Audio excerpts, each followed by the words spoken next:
I'm Mark Goddard in the Advanced Manufacturing Center here at Ford Motor Company. I'm the Digital Engineering Manager, and I'd like to introduce Fluffy, our quadruped robotic dog. So this is a Boston Dynamics Spot. We've nicknamed him Fluffy.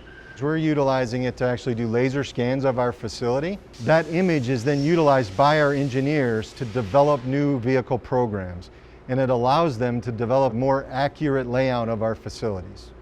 These cutting-edge technologies allow Ford Motor Company engineers to save money, retool facilities faster, and bring new vehicles to market sooner.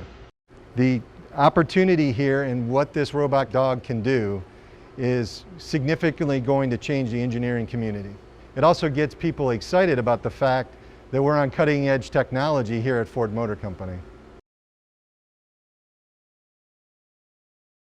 Considering I've never had a game controller in my hand before, at first I'm not going to lie, it was kind of intimidating to be in control of a dog that is this high tech, but he is easy to operate. Today we'll be able to show you taking him up some stairs, he'll go over grading, he'll go into some tight areas that Scout or our other robot won't be able to accommodate.